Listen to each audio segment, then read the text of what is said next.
Hello, everybody, and welcome to the season finale of the Lockdown Challenge benefiting the One World charity.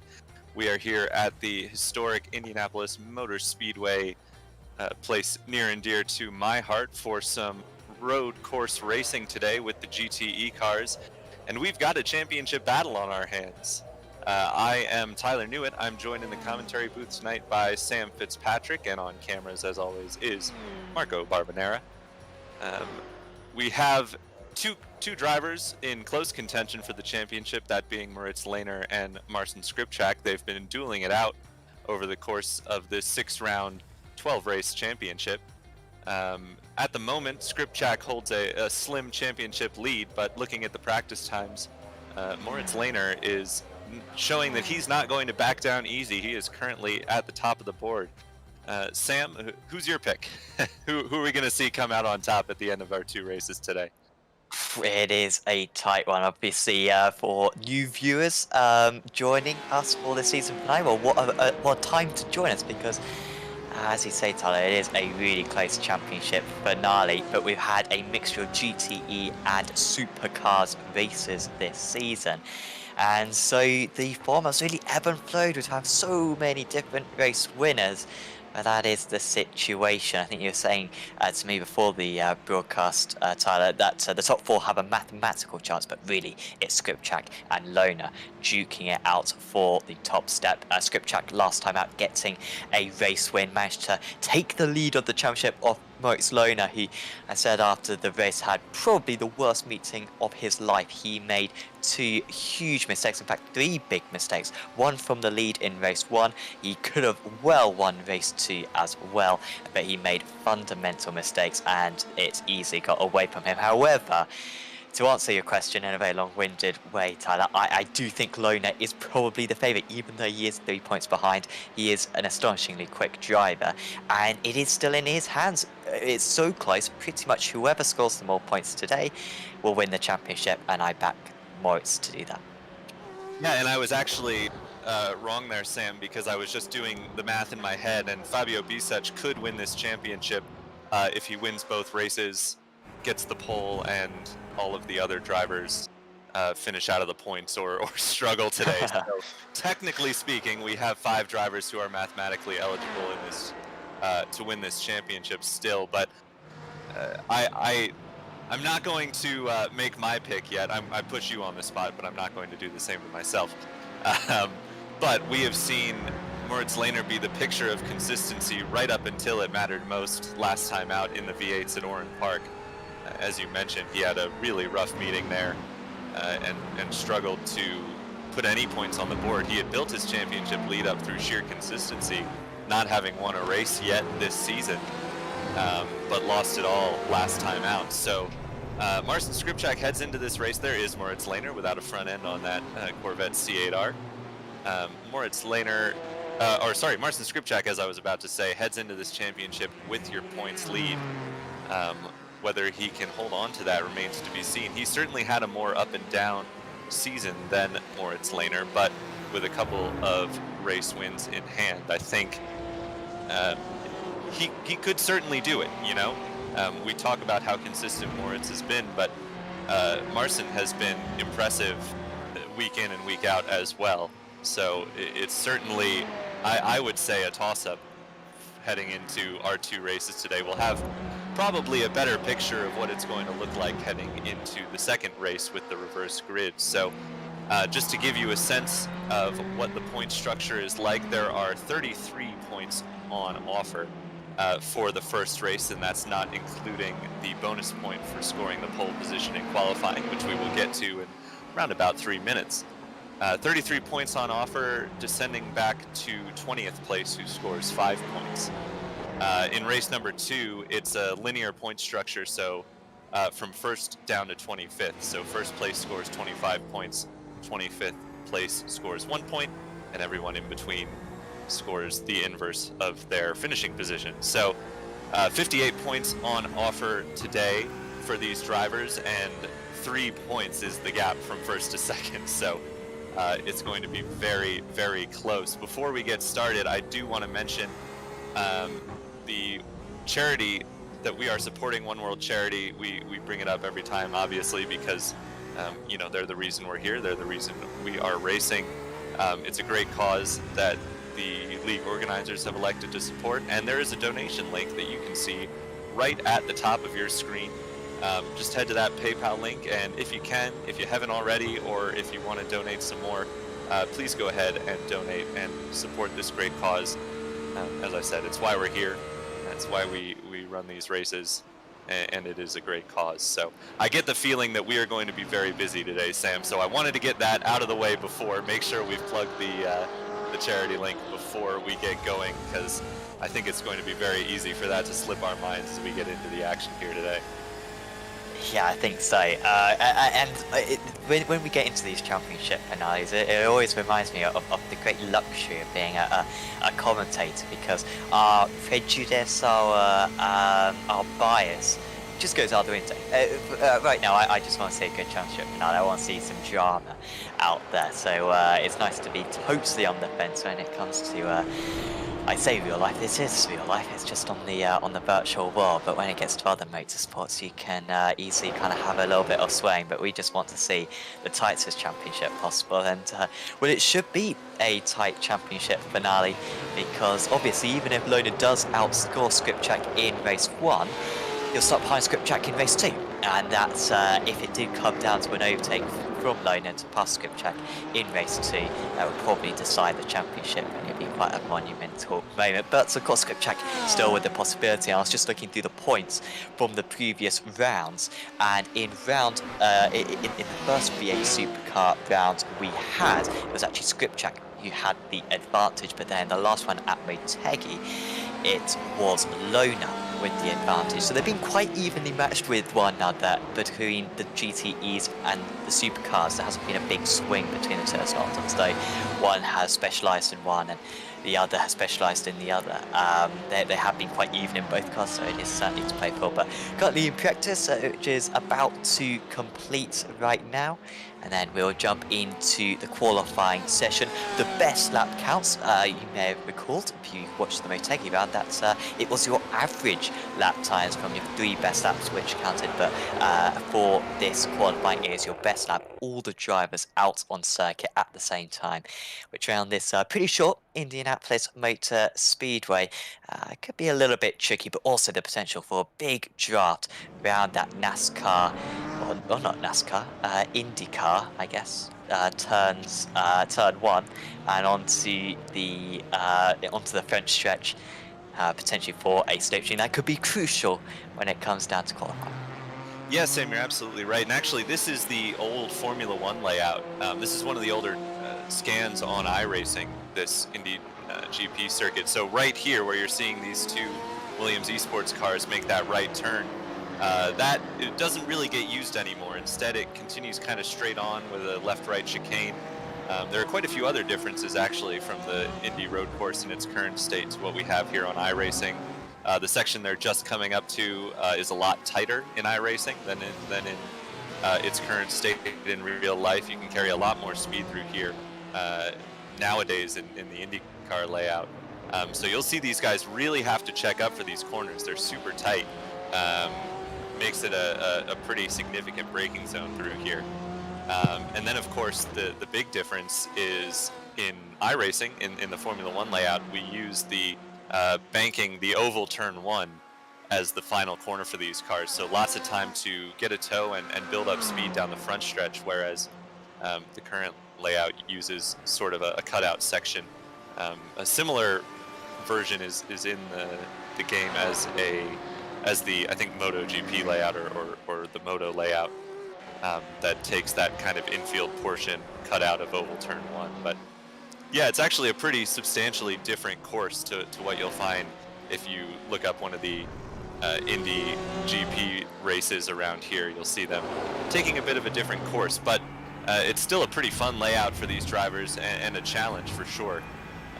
They're going to have to face today everybody on their first flyer or their outlap for qualifying. Everyone wanting to get out as quick as they can and set a time.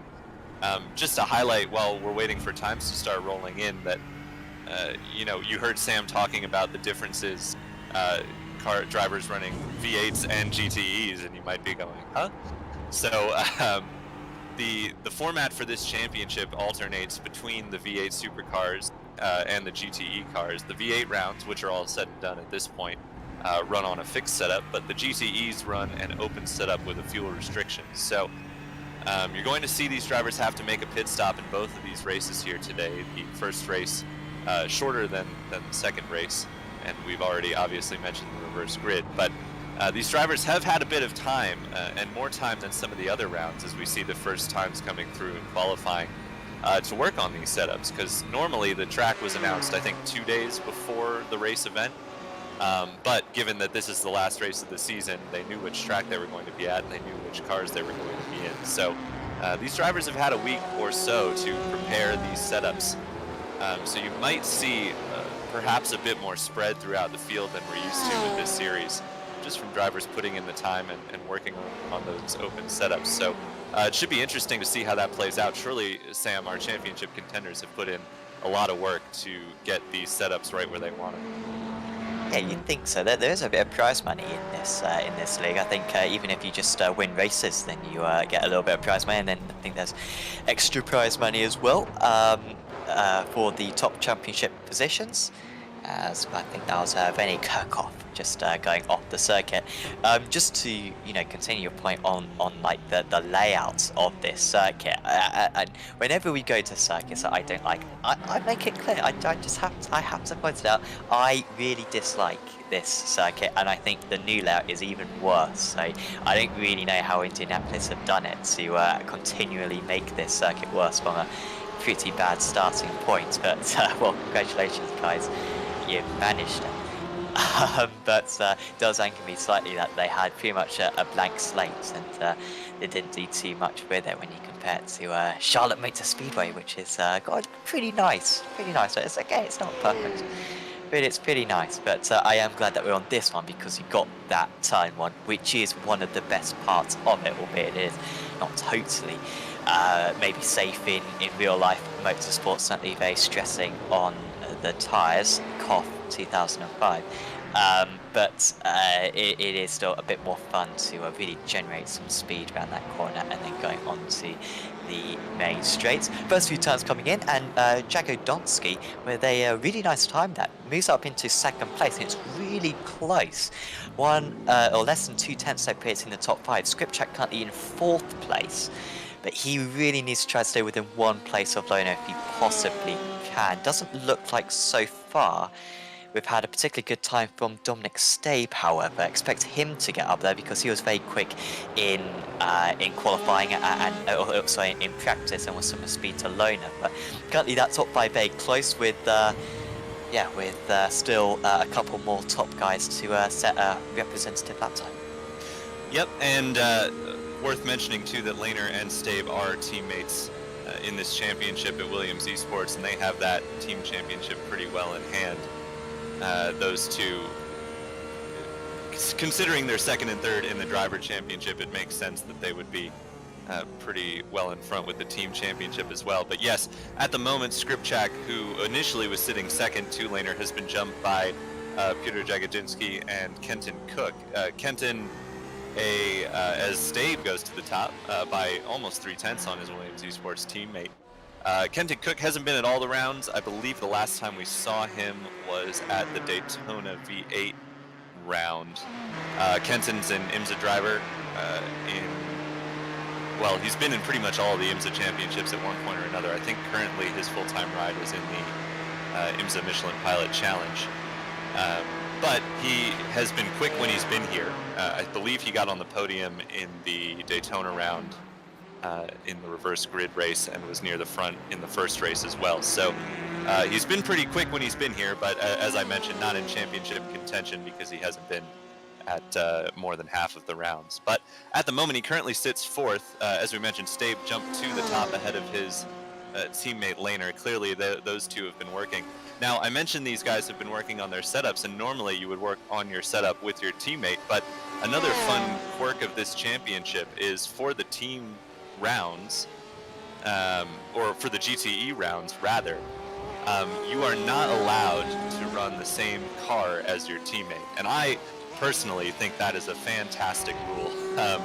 I think it really kind of sets this championship apart because, you know, of course, who are you going to practice with? Your teammates. and if there's less information that can be passed between the two of you because you're limited in what car you can choose. I think it makes for a really interesting added element to this series. So you will see Stabe and Lehner, the Williams teammates. Stabe is in the Porsche, Lehner in the Corvette, and you'll see the same for other drivers in teams that are running two cars. They'll have to be in different cars. So for instance, I believe Maximilian Paul and yeah, he is. Oh, he must not be. There's a number of GazX teams.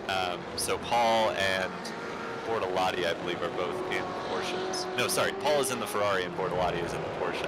So just another instance of teammates having to run different cars, and it leads to some variety at the front. At the moment, of course, Stabe on top in the Porsche, Lehner second in the Corvette, Jagodinski in the Ford, Kenton Cook in fourth in the BMW, and you have to go to Skripczak in fifth to find your first repeat manufacturer. He's in the Ford as well, followed by Bortolotti in the Porsche, as we mentioned. So it's some nice variety that you get in this series thanks to that rule, which I think is just excellent. Yeah, I think I said that at Maytake it's fantastic for us commentators because it helps distinguish the cars nicely. So got thumbs up for me.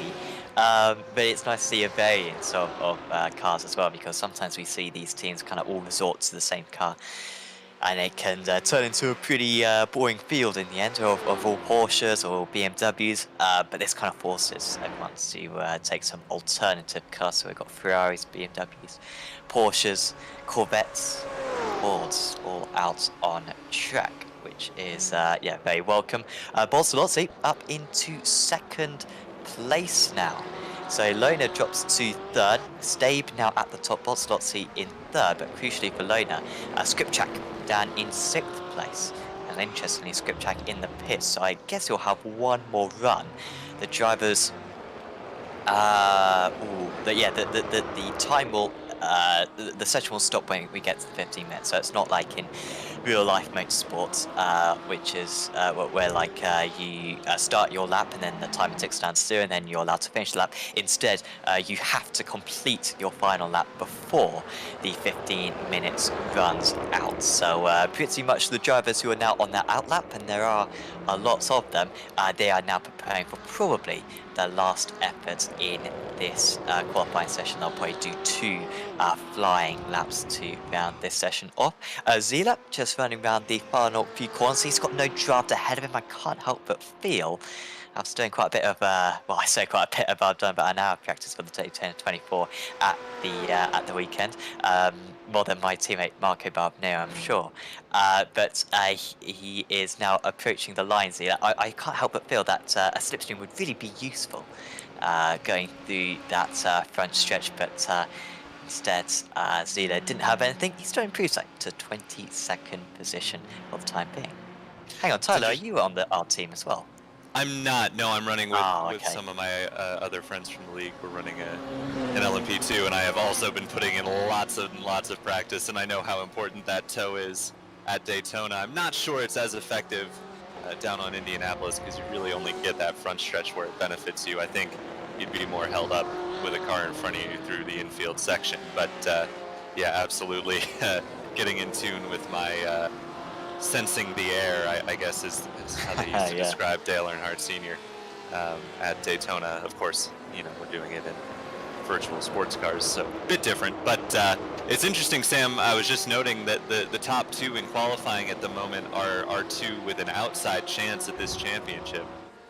That's Dominic Stabe and Mirko Bortolotti, 3rd and 4th respectively in our championship. Mirko needs some luck to get up into championship contention. He's some, I don't have the numbers in front of me, but I think he was about 40 points out. So he needs a very solid race number 1 to have any hope of championship contention going into race number 2. Dominic Stabe is not that far out of this championship. He's about 15 or so points. So a solid race number 1 with some trouble to his teammate Lehner and Skripczak would jump Stabe right into the conversation in race number 2. And at the moment, he is setting himself apart from pretty much everybody with almost 2/10 on second place Mirko Bortolotti. Yeah, like we've got how many cars do we have at the moment? Because the reverse grid of 25 later on. As long as Lona, and it's bad news for Bortolozzi and Stave in the fact that as long as Lona and Skripchak can finish in the top 25, they should be able to get a good starting place for race 2. But after what we saw at Oran Park, I can't help but feel like anything is possible out there because Lona did, and I keep on saying this, and I feel like I can say this about Moritz because he's a very good driver. But he drove absolute rubbish last time, where he did make some real bad mistakes. Sped on pit entry, he went off the circuit from the lead. I think in race 2, I think he also went off the circuit with an unforced error. So if just one of those mistakes is repeated, then it will be a problem. It will be a tricky pit entry, I guess, here to get it down to the limit. So they have got to be careful. So yeah, it is certainly a possibility. But Lona trying to go for this pole position. What are his sector times like so far? Just one green sector in sector 2. Of course, it's only 3 sectors at this track, so a good sector 3 would put him up, although he already has one of the best sector 3 times out there. Peter Jagodinsky, I'm currently showing quickest. So Skripchak improves. Yep. With he's the first driver into the 35s that I've seen in sector 3 with a 35.99. So he vaults himself into 4th place, but still some time to be gained on the top 3, about 3.5 tenths out. It does seem that Skripchak is quick in sector 3. Compare that to the Porsches out front, who are seeming to be a little bit quicker through the first couple of sectors. It's going to be interesting, certainly, with this variety of manufacturers towards the front of the field. I think we're in for some excellent races, and of course, we talk about the championship, and obviously that's going to be our focus here today. But there's 28 drivers out there who want to go for race wins, and that number is a little bit down from our last few rounds. But what it means is that almost everybody in this field is going to be in contention for the reverse grid, and a little bit of luck on the reverse grid can really set you up well for race number 2. So qualifying is over. We will get your results on screen in just a moment. There they are. Dominic Stabe is your pole sitter for Williams eSports ahead of Mirko Bortolotti. Both of those two doing everything they need to keep their championship hopes alive. It's Moritz Lehner, your second place in the championship, who will go off in 3rd, and Marcin Skripchak, first in the championship, who goes off 4th. So not a huge surprise to see all of our championship contenders in the top 4. Fabio Bisuch, missing out on that pole position, has taken himself out of championship contention mathematically. So in 5th place is Peter Jagodinsky for DB1 Triton Racing. Kenton Cook rolls off in 6th, Dominic Blazier in 7th. Maximilian Paul will start in 8th ahead of Victor Smolarczyk in 9th. Niels Langeveld will roll off in 10th. Clemens Schmid starts in 11th ahead of Ole Steinbraten. Patrick Henn will start 13th ahead of the aforementioned Fabio Bisuch. Marcus Steffel starts in 15th ahead of Ben Green. Daniel Kramsky will start in 17th ahead of Ben Bunagel in 18th. In 19th today is Thomas Piber ahead of Jan Lintz and Nick Deisler. Nick Wustenhagen rolls off in 22nd. Marco Zeiler rolls off 23rd ahead of Alex Fontana. Stefano Pellegrino rounds out your top 25 ahead of Bjorn Ritter, Elvis Bonello, and Rene Kirchhoff. That is your starting grid today. Looks like we've got a full pace lap. Mentioned it's one of the older tracks on iRacing. So we're going to get the full tour of the Indianapolis Grand Prix circuit here for these drivers before they head off to take the green flag. So Marco, can we pull the championship standings up one more time just to get one last reference before we head into this race? So remember, 33 points on the table. Dominic Stabe has already claimed 1 additional point for that pole position, which brings him just 22? Yeah, 22 points off of Marcin Skripchak for that championship lead. So Dominic Stabe, with some luck, could head into race number 2 as your championship leader. Mirko Bortolotti sits 36 points. No, sorry, 46 points out of your championship lead. As we mentioned, he's going to need some luck here today to have that chance. It's 3 points the difference between Laner and Skripchak. That is where our focus is going to be, and it's not going to be hard to focus on them because they are your top 4 in this race. Obviously, we'll keep an eye on everything that's going on throughout the field, but that is what you need to know, viewer at home, as far as what the championship picture looks like heading into this race 1 of 2 in our round 6 here, the final round of the Lockdown Challenge, powered by the One World Charity. And once again, just want to mention that donation link at the top of your screen. It's a great cause. Just head to that link and give what you can for the One World Charity. They make their way down Holman Boulevard. That's what that's called. And into turns 8, 9, and 10 here on the Indianapolis Road Circuit before they head on to the front stretch. It is Dominic Stabe and Mirko Bortolotti, a couple of Porsches your front row.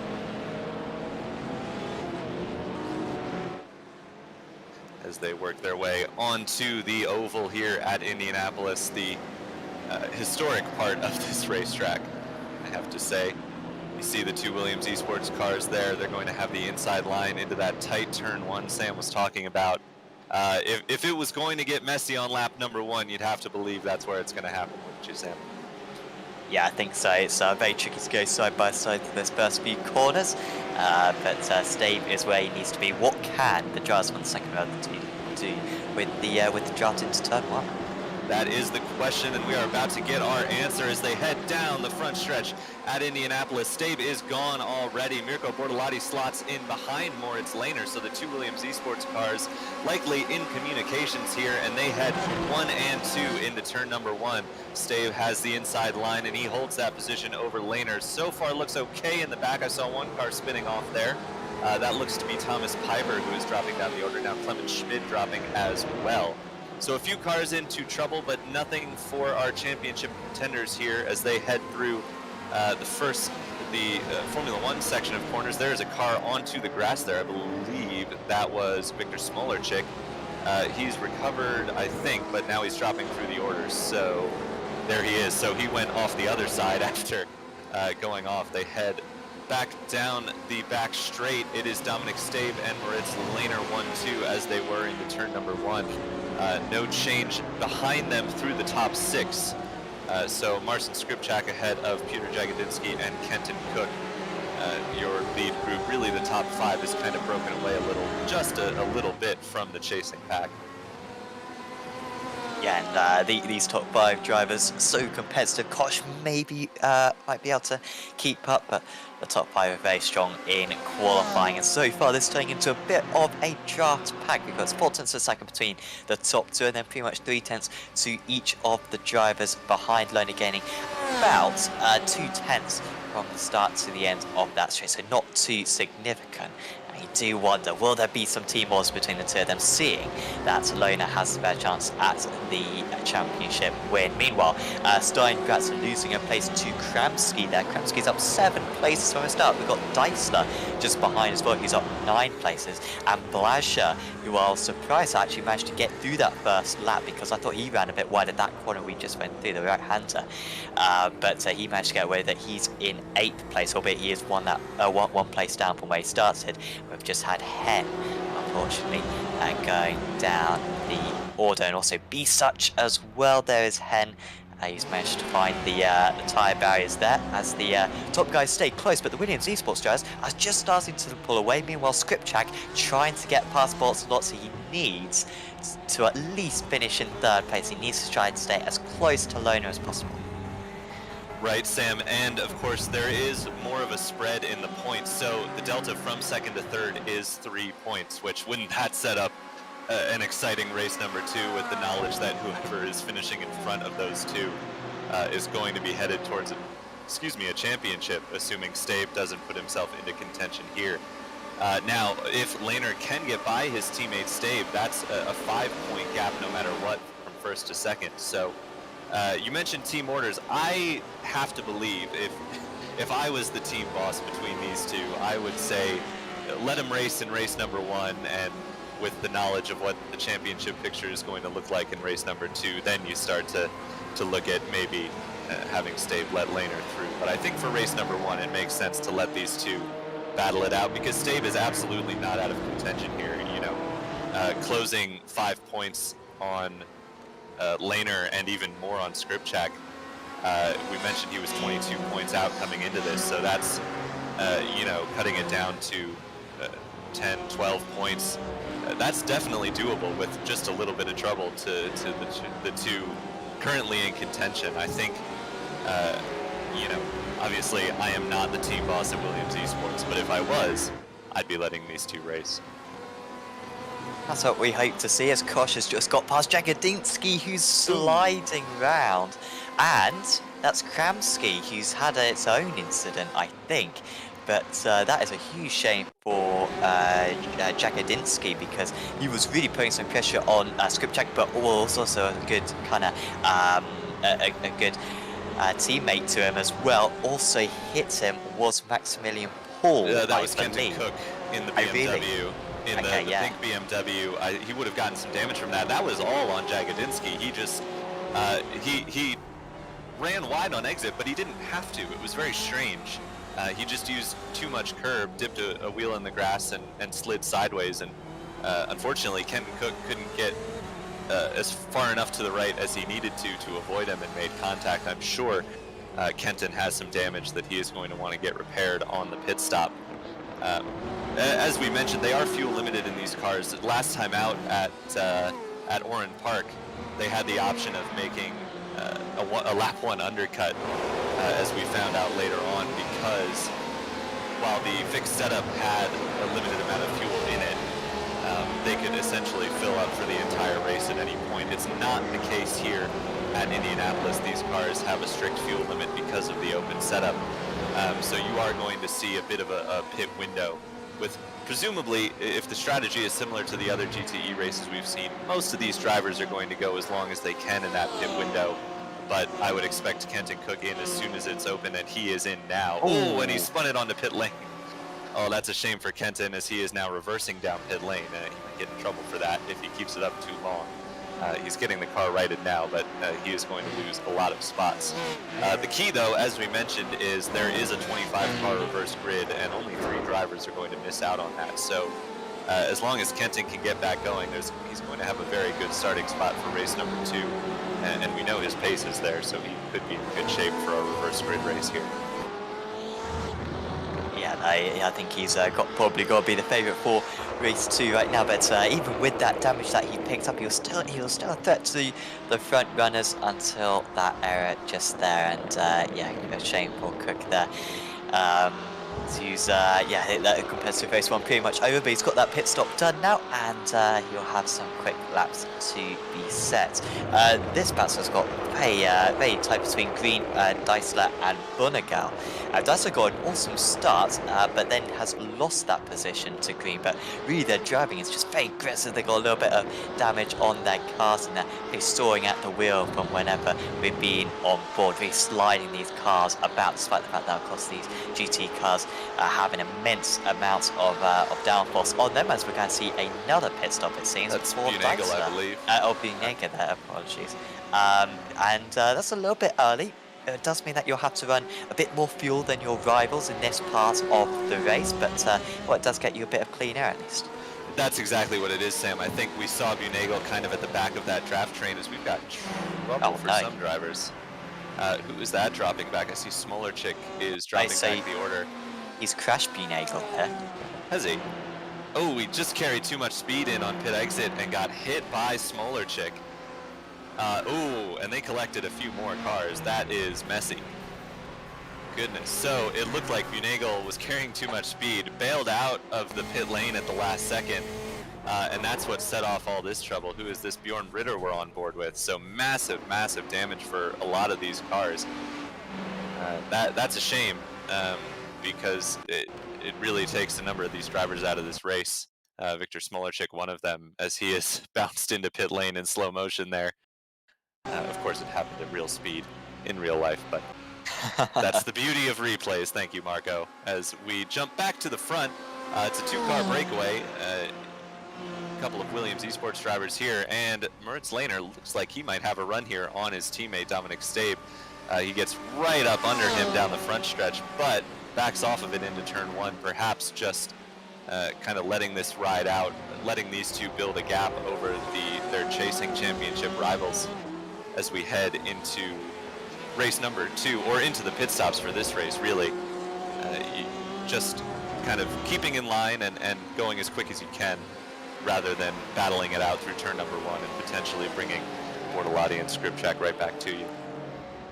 Well, I wonder if it'll be Lehner and Skripczak who have the advantage when we come to the pit stops, because of course they've saved quite a bit of fuel. They might be able to put in a litre or two less than their rivals and gain a bit of an advantage. But certainly Lehner would be in with an advantage there, because if you can just take maybe 2 litres less, that's maybe a lap of fuel or so. If you can do that, then that would bring you about a second or so in the pit stops, and of course if he's 4/10 of a second behind, that would give him the race lead. Skripczak has been getting a little bit of a draft behind Bortolotti. He doesn't really ever seem to get that close. He seems to get within about 4/10, but then doesn't get a whole lot closer, albeit he has been setting some good lap times recently as Skripczak. But I wonder if that's what Lehner is doing at the moment, just lifting out of the throttle down this pit straight, get a shorter pit stop, and then he will be in with a chance. Bortolotti is just losing a little bit of time every single lap, but Skripczak once again faster than the 2 leaders, so Skripczak's got the pace to win this race. Perhaps he's just got the Italian in front of him. He's holding him up just a bit. It wouldn't surprise me if you are absolutely right, Sam. I think these drivers know how fine the margins are, and as you mentioned, any little bit of fuel you can save is going to be less time on pit lane for you down the line. So surely these drivers will be, if they're not monitoring their fuel, they will have somebody monitoring their fuel, and they will know exactly how much they need to put in at that final stop. So pit stop's going to be extremely crucial here, and as you mentioned, it would not surprise me at all if both Lehner and Skripczak, our 2 championship leaders, are just saving a bit here, as Skripczak tucks in behind Bortolotti. But as you mentioned, he does seem to get less of a run there out of turn 10 and down the front stretch, so he might not be able to save quite as much as Lehner in front of him, who seems to be consistently right up on his teammate Dominic Stabe. Yeah, and they're going to edge a little bit closer once again. Head 21-2s for the leaders, and then 21-1 for Bortolotti. Skripczak just losing a bit of time. There's certainly no fuel saving down to turn 1, but just being in the draft, you can imagine you're on the throttle for a bit less. You've got a bit less air resistance, so it does help. Be Such into the pits with a bit of damage as well as Be Such, but with that big incident that we had on the outskirts of the top 10, has opened an opportunity for some of the drivers who started further down to have some good results. Vinny Kirchhoff is now up 16 places, up into P12. I've also got Bustenhagen up into 11th place. He's up 11 places from his start of 20 seconds. So there have been some big gainers. The closest batsman out there is really at the front, albeit actually Paul and Blager are currently quite close. So Dominic Blager, who had an issue. Did he have an issue? No, he started in 7th place, Blager, but just a bit off the pace of his teammates. But he is currently right on the tail of Maximilian Paul, perhaps the most likely overtake out on the track, as we wait to see if the race leaders come in on this time round. But I think they're all going to circulate for at least one more tour of this Indianapolis circuit. But yeah, move could be coming up here for Blager going into turn 1. Well, Sam, the nice thing is they have to commit early, because you have to be on that access road to make the pit stop. We saw, unfortunately, it didn't work out for Ben Bunagle, as we see the move done from Blager on Paul. Ooh, a little wiggle under the brakes. Is he going to hold on to it? It looks like he is. But definitely on the fine line there on the ragged edge was Dominic Blager. But we will know pretty early on, as we see another move. This is Lintz on Kirchhoff for 12th place. Jan Lintz moving himself forward, and he's going to get that move done into turn 1. But we will know nice and early when these leaders are making their pit stops, because you have to commit early to that pit entry lane. here is the lead gap. It has closed up just a little bit. It was about 4/10 the last time they headed out onto the front stretch. Now closer to 3/10, although Stabe stretching that gap just a little bit through the twisty section here. Pretty consistent between 3 and 4/10. Don't know that Lehner is able to do much with his teammate Dominic Stabe. It might be that sitting behind and saving fuel is kind of the only play he has here.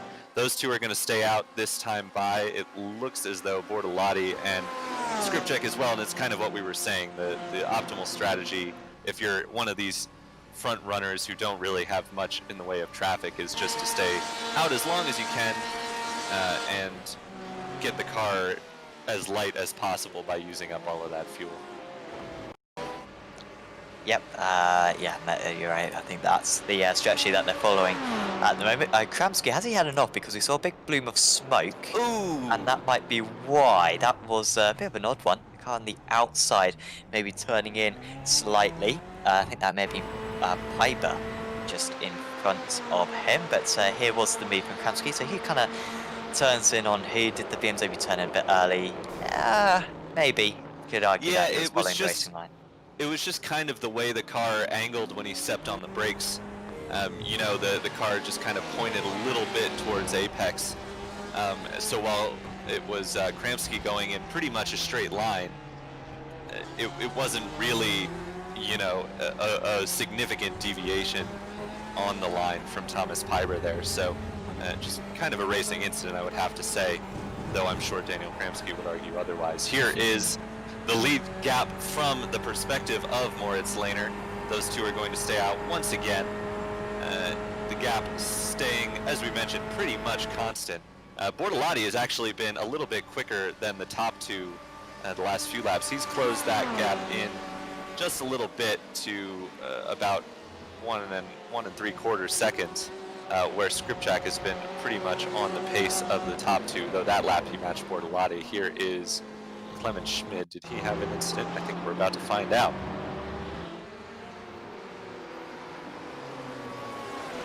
Already a little bit of sliding the right-hander, and then oh, that was a bit strange. He seemed to feel like a side was coming on, a screech on the brakes to stop any potential spin.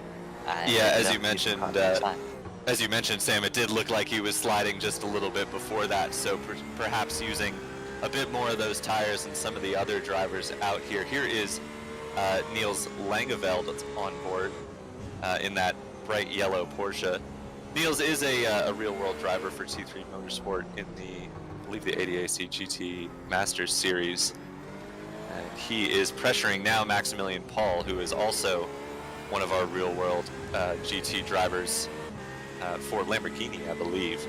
He is currently in the meat in the sandwich between Langeveld and Dominic Blazer. So Blazer able to get through, but not able to pull away. Meanwhile, looking at the gaps, Bortolotti has lost some time on this lap. Quite a bit, in fact, about 3/10. And Skripczak senses that and goes for the move. You kind of got the feeling, as long as Bortolotti was giving him a tow, there was no reason to get by, but now that they've started to fall off the two leaders, it was time to go for Marcin Skripczak. Yeah, it must have been a mistake, I think, from Bortolotti on that lap as well, because losing a 21.5 must be pretty much his worst lap of the race. And so gave the opportunity to Skripczak. He wasn't going to turn that one down. Did lose quite a bit of time. Wasn't a great move there from Skripczak. He'll be disappointed that he kind of broke quite so late, because it then lost them a further half second compared to what they needed to, and it puts them a bit off the back of the leaders. I think Lehner, albeit Lehner's dropped back a little bit now, I think he's saved so much fuel that he surely got the net race lead. I think if Skripczak can finish within one place of Lehner in this race, where it's second and third or first and second, I think that would be a success for him. And of course, might be behind going into the final race of the season, but would at least be starting ahead for race 2. As once again, they're all staying out on circuit. Skripczak just with a big enough gap over Bortolotti, it looks like, to be able to fend off that third place, but you can see the amount of time that they lost on that last tour. Paul coming into the pits, and we've seen that pit entry so problematic. I think Paul this time managed to get it stopped, but that's one of the first front runners to come in. The top of the jersey of pitted so far is Kenton Cook, who spun on pit entry, didn't he? And that's remarkable that he's currently the leader of the pitted drivers, considering that he did spin. So I imagine Maximilian Paul will be well clear of him and in the lead of the drivers who have made a pit stop. Yeah, of course, Kenton Cook benefited from the chaos caused by Ben Bunagel's pit entry. That's why he's moved up so far, mostly ahead of drivers who were caught up in kind of the mess there. Kenton was the earliest of the pit stoppers. He stopped on lap 4, and we're just coming towards 4 laps to go, so you'd expect the leaders in, presumably either this lap or the next as they reach kind of the end of that fuel window. And I do think you're right, Sam. I think we're going to see Moritz Lehner jump his teammate Dominic Stabe. In fact, he stays out an extra lap as Stabe comes into the pit lane here. Now, this might work out to Stabe's benefit because for this in-lap, Lehner is not going to have the advantage of that tow, helping his lap time. Bortolotti in as well, as is Nils Langeveld. So maybe the Porsche's just not able to get that extra lap of fuel mileage that we see the Corvette and the Ford doing.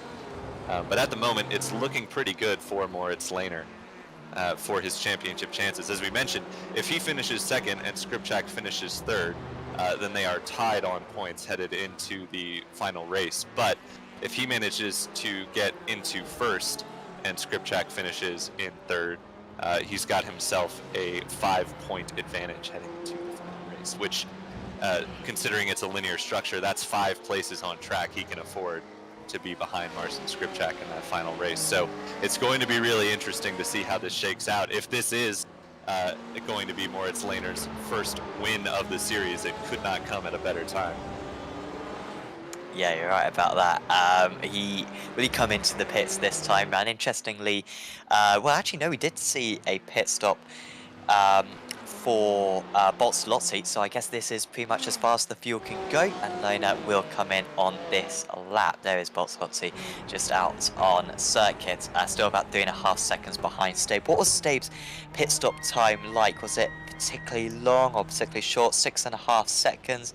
It's pretty average, maybe a little bit slower, maybe 1 second slower than the other pit stops we've seen. As also Skripczak, Blaža and Steinbratsen into the pit. So Lehner needs a pit stop of less than 6 seconds, and he should be able to come out into the lead. So this is really where the race is going to be decided. It's interesting, Sam. It's clear that Stabe challenged that pit entry more than Mirko Bortolotti did, because although, as you mentioned, his pit stop time was a second longer, his pit lane time was about the same, and he's actually got now a 3-second gap over Mirko Bortolotti. So here comes Lehner out of pit lane. Stabe at speed around the outside. He's going to be behind him, but he's going to be up to temp on the tires while Lehner's were sitting in pit lane. But if Stabe is going to get the move done on his teammate, he's going to have to do it now. As they head through the first series of corners, I just don't think Stabe is close enough. I think we were probably right in our estimate that Lehner had been saving fuel and has done that to great effect as he hangs on to the lead of this race and works those tires up to temperature. His pit stop time, or rather his time in box, was just over a half second less than his teammate Dominic Stabe, and total pit travel time was more than a second less. So Lehner with a very good pit entry and exit. He has secured himself a lead and is looking towards his first race win of the championship. Yeah, which is absolutely crazy, the fact that it's taken him quite this long, but yeah, he did just manage to gain about a second in that pit stop range, 6/10 of which was on the stationary time. So nice work there from Lehner, very mature driving. Skripczak not getting as close as what he would have liked to stay, but he has at least broken the draft to Bortolotti. And so it does seem like it's going to be the championship lead for Lehner going into the last race of the season. 3 laps to go now. And of course, if Stabe doesn't win this one, then you can pretty much call his championship to a close. As Bortolotti's made a mistake there. He's going to lose a place, I think, to Blaža. They are very close to one another at the moment. I think Bortolotti just rejoining the track, and Blaža getting ahead now. although they're still side by side. So yeah, 4th and 5th extremely close there. Certainly has helped Scripcheck pull away from the pair of them, however. And yeah, maybe we'll get a replay of that mistake going from Botzeit, which seems to just be outviewing himself going down into turn 1. But were there many other moves? Paul still in 7th place, Steinbratson up into 8th, Steffel up 6 places up into 9th, and Ben Green, who pitted last of all up into 10th position. Kenton Koch, after that spin we saw on pit entry quite early on in the race, he's gone from, I believe at the time, 6th place. He's, or maybe a bit lower, maybe 7th or 8th, he's down to 11th place now, but not too far behind Ben Green. Yeah, it was, well, he was up in 5th after his contact when Jagodinski spun off. So Kenton Cook was in 5th, obviously spun on pit entry, but a solid recovery to 11th, and it, as we've been saying, puts himself in a good spot for the reverse grid. Him and Peter Jagodinski will both be looking to go for that win. I was just looking through the rule book, and I haven't found anything in the way of tiebreakers for points. Obviously, I'm getting ahead of myself a little bit, but it's not out of the question, as I believe Glazier has gone off, and he's going to lose a spot to Paul, and possibly Langeveld as well here. Oh, there's a little nudge there, side-to-side contact from Paul, who really sent it into that corner, and Glazier was still kind of on the recovery there. Just a little side-to-side contact. Niels Langeveld almost gained himself 2 positions there. Instead, he settles for 6th place and is looking for that 5th place from Maximilian Paul. Yeah, so Blager must have been trying to attack Bortolotti then, and yeah, made his own mistake and has got it all to do. But yeah, pull up into 5th place. Be pretty grateful for that if it could end now, but we're already on the last lap. That's what you do battle on by here, as we've got the BMW on the outside. The BMW is the fastest car, I believe, out of the GTEs. And Paul's got quite a lot of power over this. Whoever he gives the draft to should have the advantage, and interestingly, he gives the draft to Blager rather than the Porsche behind him. Blager up into 6th place, might even have a run to the line on the Ferrari for that 5th place, which will be the least he feels that he deserves. Also close as well as some nice battles, really igniting in the final couple of laps of this race, as Paul is going to have to go defensive perhaps at the end of this back straight in order to fend off Blager for 5th. I just noticed Piper and Kramsky find themselves on pit lane again, perhaps not putting enough fuel in to those cars, as they are 21st and 22nd, will actually be in a pretty good spot for the reverse grid if they can hold on to those spots, as I see a lot of positions trading place in kind of the 15th to 20th range. Jan Lintz now in 15th, although, oh, that's Nick Deisler off. So as we jump forward to the leaders as they head towards the line, Moritz Lehner is going to claim his first win in the series, and as we have said a few times today, could not come at a better time, as he gives himself a 5-point advantage over Marcin Skripczak heading into the final race and the reverse grid. Here is Paul and Glazier. You mentioned the speed of that BMW, but it's not enough as Paul wins the race to the line, which is pretty far down towards oval turn 1. So it worked out in that case to the Ferrari of Maximilian Paul. He beats out Glazier, and Niels Langeveld comes home in 7th. Oh, we've got chaos on the last lap here. That is Deisler, Bonello, Fontana all in trouble. Maybe orchestrated to give themselves a good start in race number 2, because this is going to work out quite well for them. But at the moment, they are working themselves now down the front stretch. Kirchhoff will finish in 17th, Fontana in 18th, Pellegrino in 19th. Deisler still showing is not moving, but considering 24th and 25th have already taken the checkered flag a lap down, the worst he can do is 23rd, and that is going to be a second row start for race number 2. So not the end of the world for Nick Deisler, as he is still sitting there. I don't know what's going on. Maybe just waiting for Thomas Piper to come through, or maybe he's fallen asleep or something at the wheel there. Giving it some reps, but it doesn't seem to be doing anything, does it, Oh, the now car? he's reset to pit lane. So obviously something was broken on that Ferrari. He will finish this race in 23rd. But that will set himself up for a third place start in race number 2, as we keep saying. So here comes Piber. He's going to be your last car across the line, but the focus, as it has been all along, is on the championship. And Moritz Lehner has put himself in a great position for that championship battle. Yeah, so 5 points we think, isn't it, going into this last race? And uh, y- obviously we shouldn't underestimate these top guys. You know, I've commentated on a lot of ARL races where, you know, the top guys somehow make their way through from 30th odd to the top 3, but you would expect that it's pretty simple that we've got Script Checker needs to beat Lona by 5 places in the final race due to these results that are now up on our screen. Yes, indeed. Moritz Lehner, your race winner in Heat 1, round 11 of 12 here at Indianapolis Motor Speedway. His teammate Dominic Stabe comes home in second, a great result for Williams eSports. And I don't have the numbers in front of me, but I have to believe that locks up the team championship for them. Marcin Skripczak finishes in third, keeping his championship hopes alive. Mirko Bortolotti comes home fourth. He is going to be out of contention for the championship in race number 2. So it will be down to the top 3 for the championship. Maximilian Paul, his teammate, comes home in 5th. Dominic Blazier in 6th ahead of Niels Langeveld and Ole Steinbraten. Fabio Bisuch comes home 9th ahead of Ben Green. Kenton Cook finishes in 11th. Marcus Steffel in 12th. Peter Jagodinsky in 13th. Clemens Schmid and Jan Lintz round out the top 15. Nick Wustenhagen comes home 16th ahead of Rene Kirchhoff and Alex Fontana. In 19th is Stefano Pellegrino ahead of Elvis Bonello and Daniel Kramsky, who we saw have quite a bit of trouble out there today. Thomas Piber comes home 22nd. Nick Deisler, who also ran into trouble, comes home 23rd. Patrick Henn, 24th. Mark Zeiler will be your pole sitter for race 2, coming home 25th. Ben Bunagel just misses out after just missing out on pit lane and causing chaos in race number 1.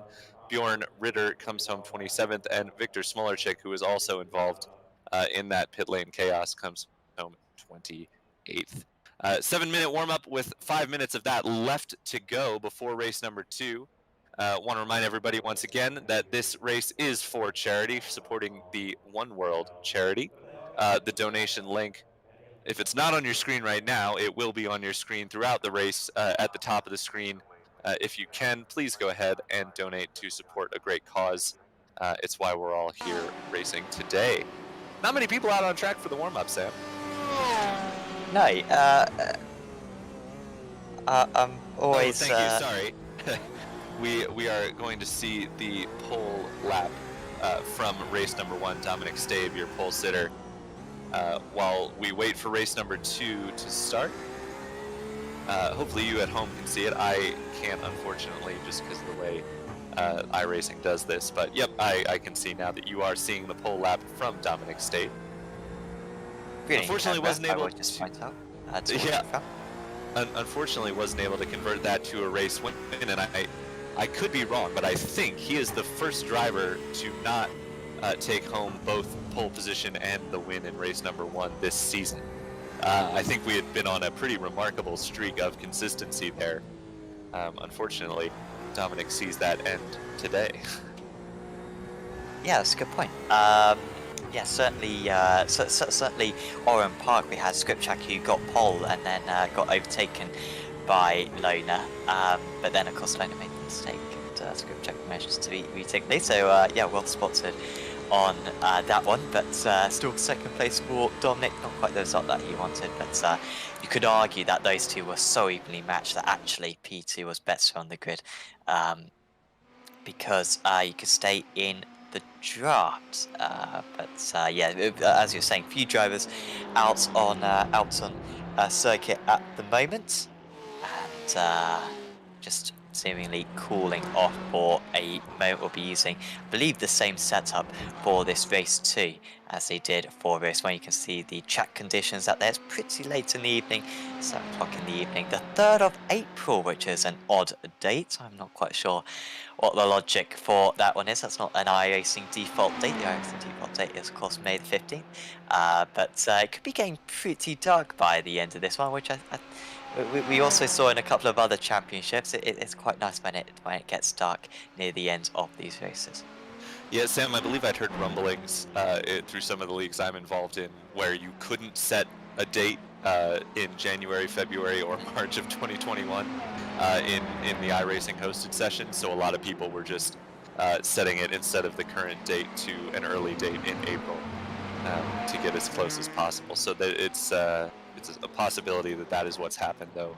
I had just heard of people having a similar issue. Which might have been the cause. I've done some quick math here, and if I am correct, Dominic Stabe heads into this final race 24 points out of the championship, which means that he needs his teammate Moritz Lehner to not finish in the points in race number 2, and he needs Marcin Skripczak to finish at best 21st to have a chance at this championship. So it's going to be a tall order for Dominic Stabe, and likely we're going to see it come down to Moritz Lehner versus Marcin Skripczak. But this is racing, and anything can happen, so just want to keep everybody up to date on where everybody stands in this championship picture.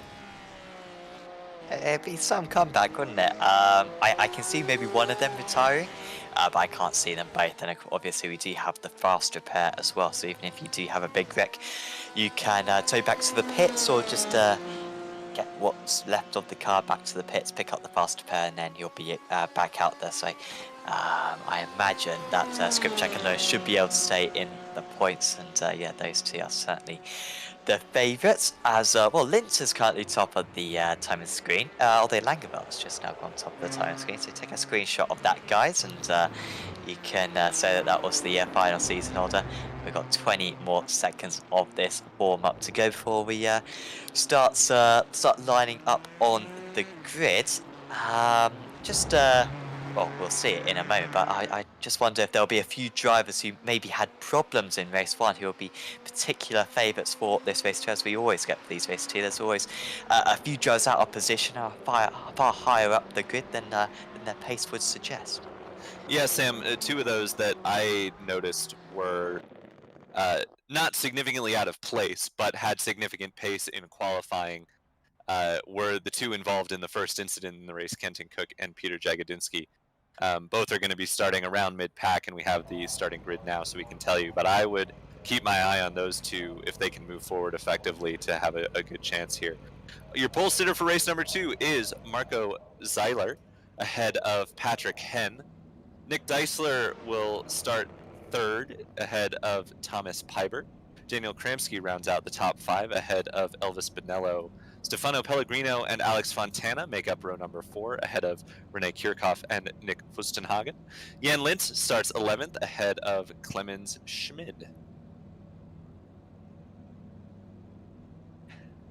There is the rest of the grid. So Peter Jagodinski will start in 13th. He's one to watch for sure, ahead of Marcus Steffel. Kenton Cook, another one of our ones to watch, starts in 15th, ahead of Ben Green. Fabio Bisech starts 17th, ahead of Ole Steinbraten. Nils Langeveld, who had a strong run to the finish in race 1, will start in 19th, ahead of Dominic Blazier. Maximilian Paul starts 21st, ahead of Mirko Bortolotti. Marcin Skripczak, your second place championship contender at the moment, starts ahead of Dominic Stabe, who has an outside chance, as we mentioned.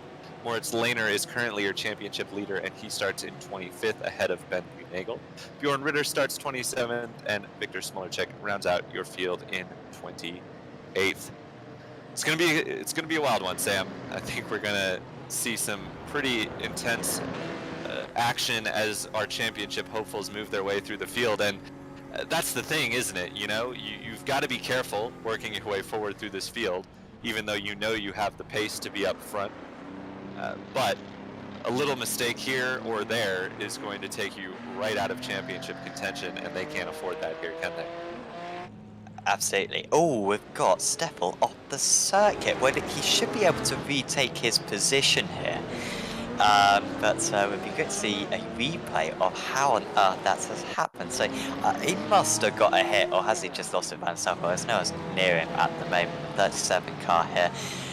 Going through the right-hander. Oh no, he has been hit by the car number 11. That's Peter. It was Peter Jagodinski. Yeah. He's made that contact. I think Jagodinski kind of understeered a little bit there, a little bit careless.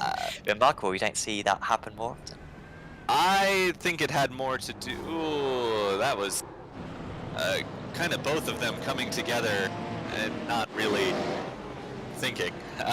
Not to be too frank, but it was kind of a brain lapse from both of them, I have to say.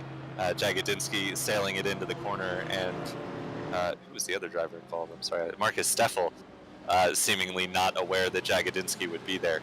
It's a pretty big gap. Patrick Henn has Marco Zeiler sitting back just a little bit. Now Henn can't beat Zeiler to the line, or he will get a black flag. So now he waits as they're leaving a massive gap to the pace car. Of course, that is the leader's prerogative, but it tends to, I find, make the drivers back in the pack none too happy. They work their way very, very slowly at a crawl almost through oval turn number 1. We are waiting for the lights to go on, and they are gone. So it was a poor start for Henn. He's going to lose out for sure into turn number 1. It's Piber who's got the run up the middle, though he settles back in behind Deisler.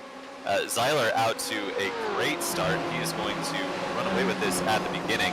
Now watch in the back of the pack here for our championship hopefuls, because this is the danger zone here.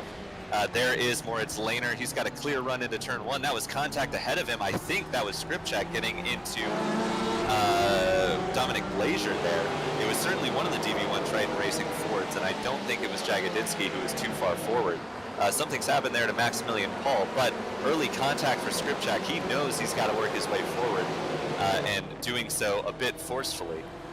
It was hard to see from that angle who was potentially at fault there and at risk to a penalty, as that's contact between Stefano Pellegrino and Kenton Cook, who I believe are both GazX racing drivers in this championship. Everyone got sorted out there as, oh, there's more contact through the field.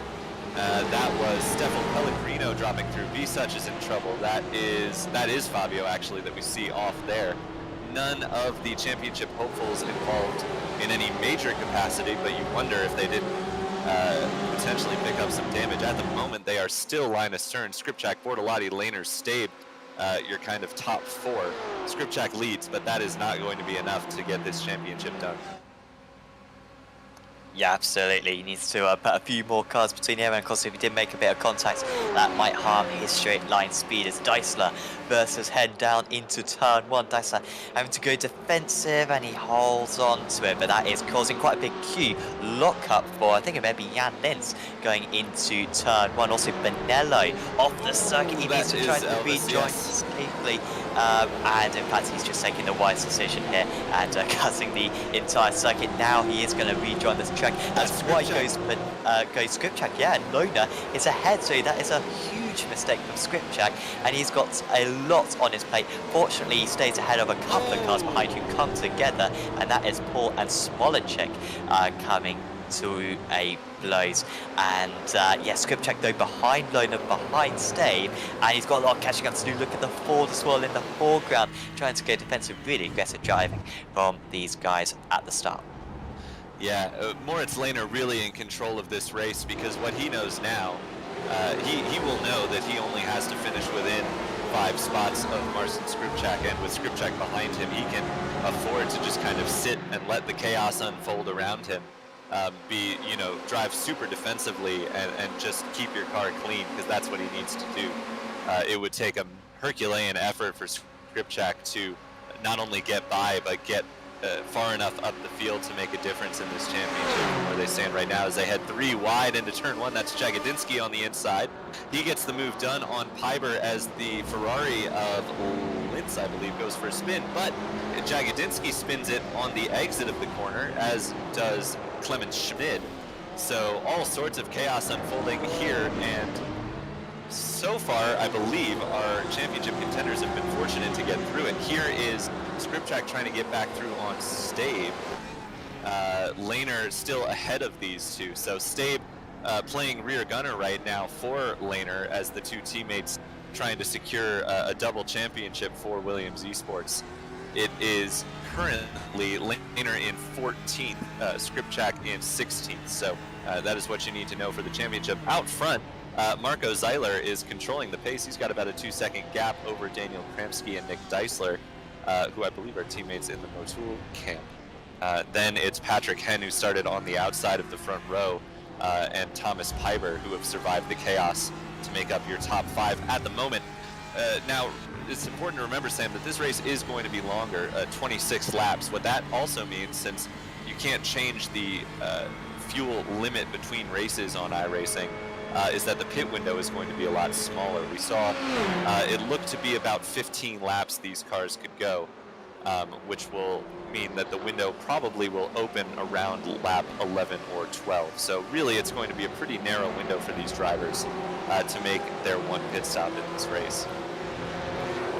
Yeah, it won't be a big window as Kirkhoff has had a problem, and also Deisler off onto the grass. So these top guys gaining a lot of places, but not playing on many moves, albeit Deisler will actually stay up in the top 10. He just drops behind Bortolozzi a bit, might still have a bit of a slowdown to serve.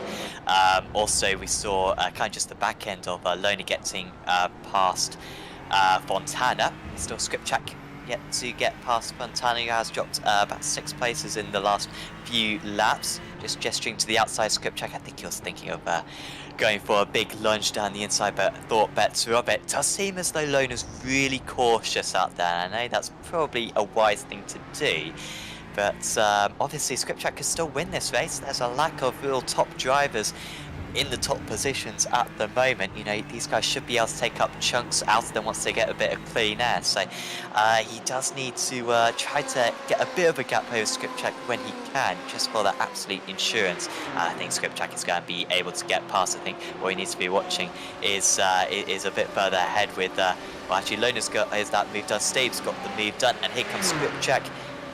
Gonna have to go a long way round. He is ahead though, down into turn 1. This game that's a little bit deep, but that will be fine from it. So Lona up into 12th, Stabe in 13th. They've got past Kirkhoff, so Scriptrack just struggling to keep pace at the moment with those with the Williams eSports guys.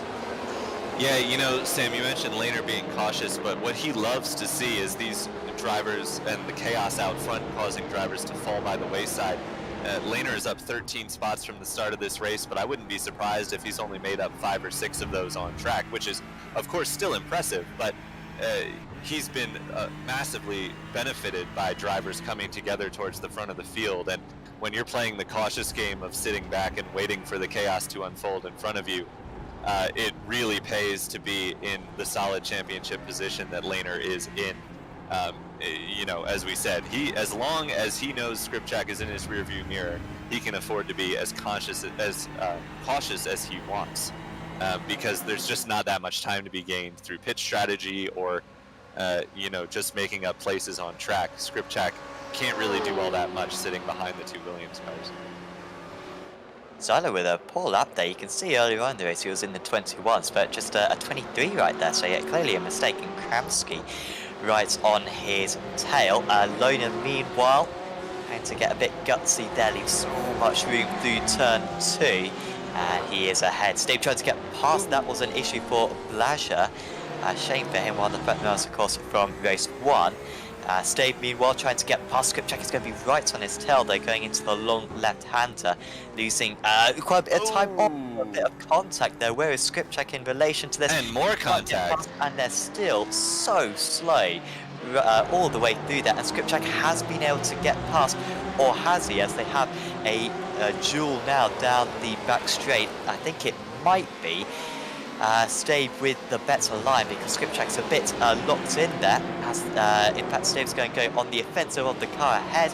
They're still making contact, and Skripczak will try to get past again. Stabe still on the inside, but it turns into the inside for Skripczak, and he does get ahead, losing each other loads of time. They've probably lost about 2.5 seconds battling right there. But that's good news there from Skripczak. He's got rid of Stabe, who was really proven to be troublesome in his pursuit of Lona. Yeah, it's a bit of one step forward and one step back, because while he has cleared the rear gunner for Moritz Lehner, he now finds himself some 3 seconds behind Lehner on track, and he's had trouble, or he's lost the position back to Stabe here in turn number 1. Keeps on it, but as long as Stabe can stay in the rearview mirrors of Skripczak, he can cause problems and widen that gap. Then you kind of look forward, and Lehner in 11th place. We're only 7 laps into this race, so the window for Skripczak to make significant places on Lehner is rapidly closing. At this point, you get the sense that he's going to need Lehner to have some trouble to have any chance in this championship, because the pace alone is not quite there. Yeah, and Stabe seemed a bit faster than him in race 1 as well, maybe very evenly matched, so it's not as though Skripczak's going to be able to pull away from Stabe and alleviate that pressure. I think he's going to have Stabe causing problems for him for the foreseeable future. But Zila and Kramski change the order for on that last time round, but Kramski's going to go for it again. Zila really slowed down the straights here, and this is going to be an easy move for Kramski, I think. Zila does go defensive, but that is easy for Kramski, who's now up 4 places. Little bit of contact as he came across very unnecessarily, and look at Hen gaining massive amounts of time on these guys. Really don't know why Zila was so slow there. It was bizarre, and then even more bizarre was that was contact between Skripczak and Stabe.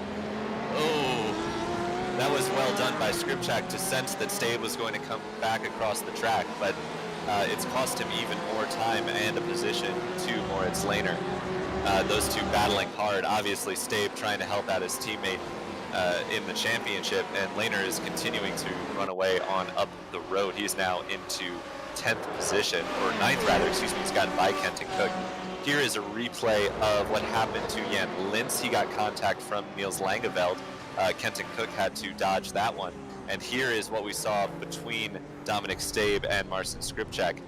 Hard to tell from that angle if Skripczak left room for Stabe on turn-in, but certainly he did when he came back on the track to avoid further contact between those two cars. Here is your battle for the race lead, and as much as these drivers, I'm sure, are having fun, you just look back down the field and you see Mirko Bortolotti, Moritz Lehner. They're only 5 or 6 seconds out from this group, so the harder they battle, the more trouble they are going to have, because they need to be building a gap, not scrapping for positions and costing themselves time. I can only imagine Zyla's got a baseline set up on, because he's so slow down the straights, and I think he's got a slow car down the street. He's got no damage, so Zyla's just with a bad setup, running like a Bellal setup or something, and it's costing him bad.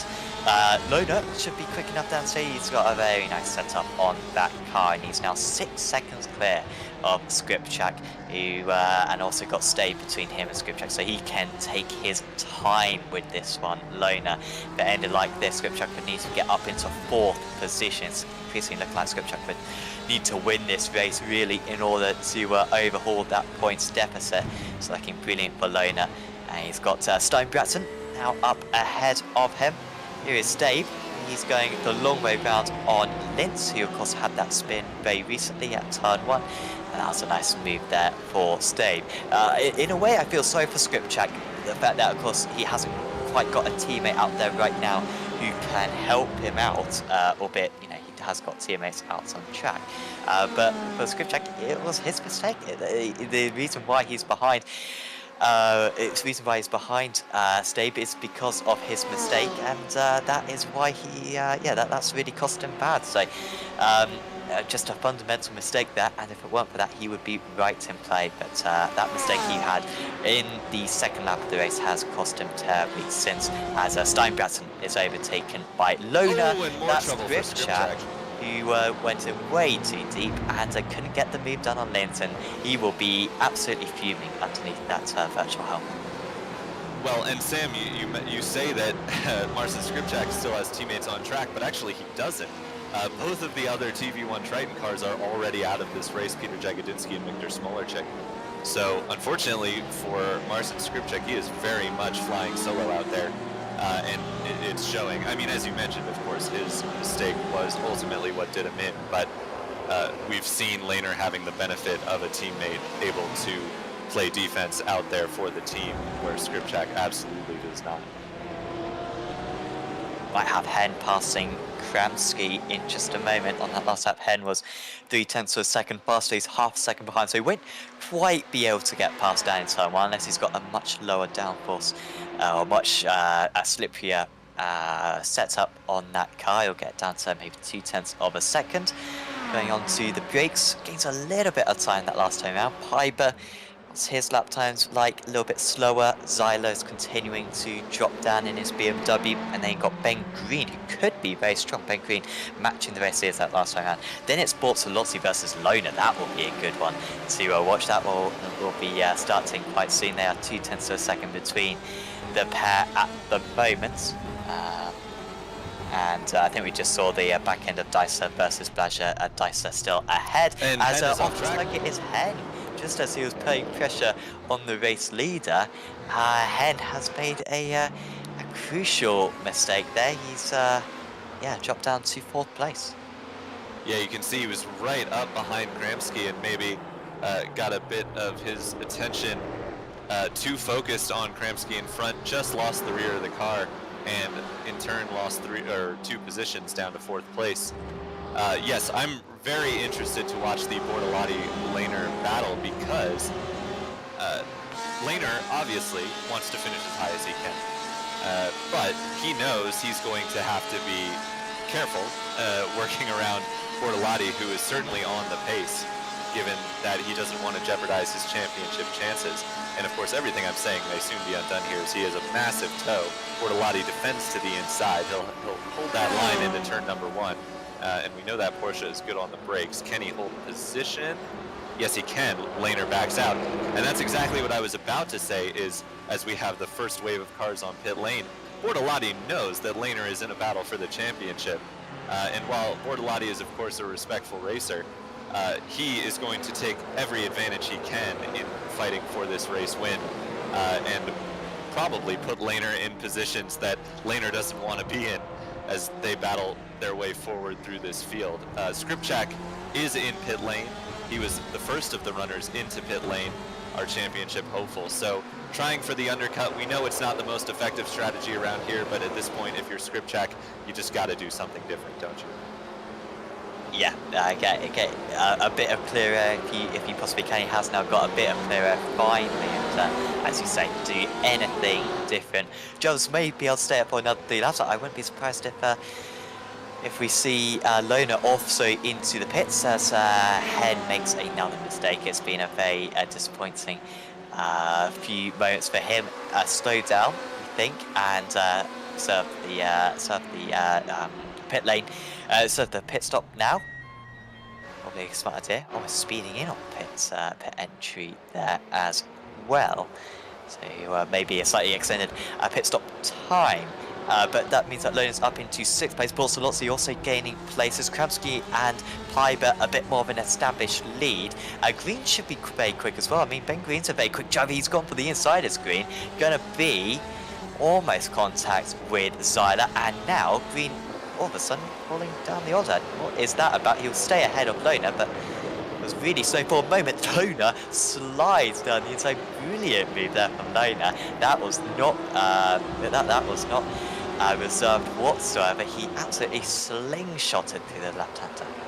Well, yeah, important to remember Ben Green and Mirko Bortolotti, teammates in this race, both GazX drivers. So Green perhaps not fighting as hard with Mirko Bortolotti as he would some of the other drivers around here. And I don't know if it was a team orders deal, but certainly a general understanding of I'm quicker, please let me through. I'm a bit surprised that we haven't seen Bortolotti or Lehner dive into the pit lane yet, given I'd imagine they're being held up in this traffic, and certainly it seems that way considering they've lost time to our race leader, who is not running particularly impressive pace. I mean, a 21.7 is not bad, but it's by no means what we know these drivers can do. As Bortolotti slots through into third place on track with the pit stops of a few more drivers ahead of them. He's going to have to get the hammer down if he is going to catch Kramski for this race win, and build enough of a gap in the pits to make that happen. Lehner can afford to be more conservative, even if Skripczak is able to jump in with an undercut. He knows he only has to finish 5 positions behind to secure the championship. So I understand Lehner staying out a bit, maximizing your fuel, but to the same point, why not pit and kind of cover off any advantage that Skripczak might have? Yeah, Skripczak's been able to get some clean air recently, just a 21.4, which is only half a second faster than Lehner. To be fair, Lehner hasn't lost too much time, but you know, Lehner could get going half a second lap faster if he did come into the pits. This is the penultimate lap. We think 15 laps is the furthest you can go. Even for some drivers, 14 laps will be the farthest they can go. Kramski into the pits, and also Lehner into the pits as well. So he does finally come in. He should still be clear of Skripczak. Remember, no tyres being taken, so there's not much of an advantage of staying up. The advantage of staying up, though, is that you have a little bit less fuel for this mid part of the race. You'd rather be on 2 laps worth of fuel rather than 15 laps of fuel. So that's kind of the main advantage, but it's not too significant, especially in these GT cars, which aren't very fuel sensitive. A little bit of a side there for Deisler just in the background. But there is Lehner just rejoining the circuit, and Skripczak still going to be a long way behind. Gap's going to be at about 5 seconds, I imagine. So Lehner looking good for him. He will be top of the drivers who have come into the pits. And there he goes. In fact, Kramski, apologies, former race leader Kramski, was also just come into the pits. Yeah, Skripczak's pit stop was about a second quicker than Moritz Lehner, but he had just lost so much time battling with Dominic Stabe and others in that pack that he now finds himself still about 7 seconds off of Lehner, despite having just set the fastest lap of the race. Skripczak is doing all he can, but at this point he's going to need some outside help to secure this championship. As we see now, the race leaders making their pit stop as we expected, lap 15, about as late as they can go. Ben Green evidently has been doing some fuel saving because he's going to make it 1 more lap. Presumably we will see Ritter and Fontana, the other 2 drivers who have not made their stop yet, head towards pit lane. Indeed, Ritter is. So it'll be interesting to watch where Daniel Kramski comes out relative to Piper and Bortolotti. Bortolotti had closed that gap to Piper into just under 2 seconds, I believe, when they entered pit lane. So it's going to be pretty tight up at the front, with Bortolotti expected to kind of move forward. We know he has the pace. Same goes, of course, for Moritz Lehner, though he is about 3 seconds behind Kramski. Here is Piper rolling now, as Kramski makes his way down the pit road, or down the front stretch, I should say. Bortolotti and Kenton Cook also exiting the pits now. Now, they both managed to get out in front of Moritz Lehner, so efficient stops for Kenton Cook and Mirko Bortolotti to find themselves ahead of Moritz. And that looks good for Mirko Bortolotti as far as heading towards a race win here. He just needs to now get by Piper and Kramski once Green makes his pit stop. Yeah, that's really worked well for Bortolotti, hasn't he? So he was behind Lehner, wasn't he? But now up into 4th position. Green with a little bit of an off, but I don't think it's cost him too much time. It was a really poor in-lap actually for Piper. He had a fantastic chance, Piper, of getting into the lead because he was 1 second behind, and he had a 1.2 second shorter pit stop. But I was looking at his sector times on his in-lap, just wasn't good enough there for Piper, so he could have jumped into the lead, but instead he's still down in that 3rd place, so got a lot of work to do. But this has turned into an interesting dynamic. Kramski and Piper definitely the favourites, but Bortolotti, who, apologies, was ahead of Lehner, wasn't he, before the pit stop? It was Green who got overtaken. Bortolotti, Koch and Lehner all on the comeback. Where will Green come out? It should be just behind Lehner, around Zeitler and Stein and Bratton, I imagine. might just see him come out of the pits. In fact, green a little bit further behind, so we'll come out behind Steingretsen, just ahead of Steingretsen, in fact, in 7th place. Skripczak still down in 10th, but only 8.5 seconds off the lead. He was upwards of 16 seconds off the lead at one point with Skripczak, so he has gained a lot of time with that early pit stop. And, oh no, he's got Dominic Stave as well around him. That won't be good for him. Stave just coming into the pits, but Skripczak at least has got ahead. I can see Skripczak winning this race, frankly, but he would need the other guys to fight a lot, and he'd need Stave to just give him a little bit of time by himself. He will be sending some angry PMs, I imagine, to Stave after this race. Yeah, I can't say I see Skripczak winning this race. almost 9 seconds in 9 laps is quite a substantial gap to make up, even with the group in front of him battling, knowing that he's also going to have to pass 8 cars to get there. I think it would be a tall order for Marcin Skripczak to win this race. The driver I'm looking at now is Kenton Cook, because I didn't remember Kenton being in this lead battle before the pit stops, and he wasn't. He had a remarkably shorter stop than everybody else. Only Ben Green and Ole Steinbrat had pit stops similarly short. So if anybody is going to be close on fuel, it's going to be Kenton Cook in this lead group. Of course, it could just be that the BMW gets slightly better fuel mileage, as the other 2 drivers I mentioned are also, oh no, excuse me, Ole's in a Porsche. But Kenton Cook, with a very short pit stop, we might see him have to do a little bit of fuel saving towards the end of this race, or else he's just got a very smart strategist working with him doing the fuel calculations.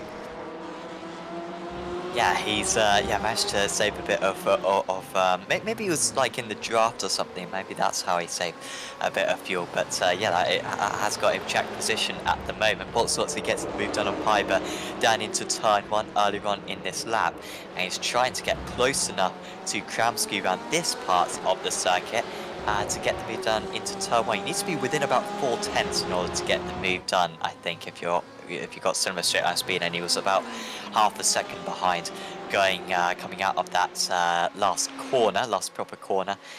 So this will be tricky for Boltzlotzi, but here comes the grunt of the 911, also behind. Of course, you're going to be able to get past Piper. That was very simple for him. I think Lona might be able to follow through as well. Kramski just about clear. You do need to be within that 4/10, it seems, and Boltzlotzi not being able to put a move on him. Piper down into 5th place now. Oh, Stave versus Skripczak again. Stave is going to go around the outside. This didn't end well for them earlier on, and I think this time it's been Stave who has got ahead. Meanwhile, side by side for the lead, and it's Kramski defending on the inside of Boltzlotzi. He should have the better line, and now it's Cook who's right on the tail of these 2. But look at Boltzlotzi back down the inside into the right-hander. Kramski having to defend for all he's worth. And Bortolotti had the advantage of knowing he had a teammate behind him in Kenton Cook, as Kramski defends hard to the inside, but Bortolotti good on the brakes in that Porsche. Looks as though he's going to secure that race lead, and Kenton Cook looking to follow through for 2nd place. He got a good run on Kramski, but unfortunately, with the tight nature of this section of the track, not able to get the move done. We'll see.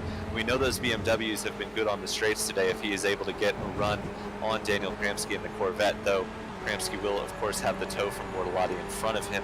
Here is the view from Moritz Lehner, who you've got to be of 2 minds, right? If you're, ooh, that is trouble for Skripczak. Well, that I would have to say is close to this championship being done and dusted there, as Kenton Cook does get the move done on Kramski, who dives deep on the brakes to try and get the over-under move into turn 1. They go briefly side by side, but it looks like Cook has that job done, and Moritz Lehner, yes, thank you, Marco. It was Kramski spinning in the background there as Lehner snuck through into 3rd place. So Moritz Lehner looking very strong for the championship here today. Here is that wild run through turn 1. It was Moritz around the outside, I believe, of... Ooh, there was some contact there. That was... It looked as though there was some net code at play, and I think Kramski left a car's width there. And Lehner certainly was pretty close, but here's what happened to Marcin Skripczak to set him behind. Did he just catch curb like we saw his teammate Peter Jagodinski do in race 1? Yes, he did. and it massively spun him around there. He's gotten back going, no damage obviously, but he finds himself now in 13th place. So it certainly looks as if Laner is in great shape for this championship. Yeah, Laner would need to not finish pretty much. If you wreck the car, then well, this thing could still be in play because Skipjack in 13th place, could take advantage of that. But that would be the only thing now that could take this championship away from Moritz. Laner stayed with the fastest lap of the race. He's finally away from Skipjack and might be able to get up into 4th place. Perhaps could stay. He's that much faster than the drivers ahead. But we've got a nice three-way battle now for the lead. Botzlotzi, Kosh, and Laner are all very quick drivers, all very well-achieved drivers out there, and they're kind of been working together for most of this race to move up through the order. Botzlotzi, they posting a bit of a gap at the moment between him and Cook, who did have the fastest lap of the race a few moments ago. Laner as well looking a bit faster than the BMW driver at the moment, but actually just down that back straight, gaining quite a bit, back down to the 4/10, then opens up to 6/10.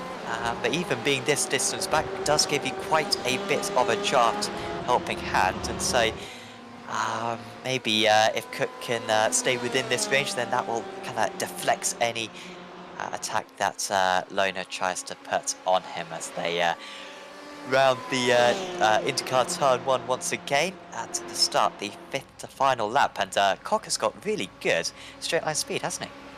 Well, yeah, it's that BMW grunt that we've seen so far. I don't think it's going to be enough, and as we mentioned, these two both racing for GazX in this championship, so Kenton Cook perhaps not going to push Mirko Bortolotti too hard.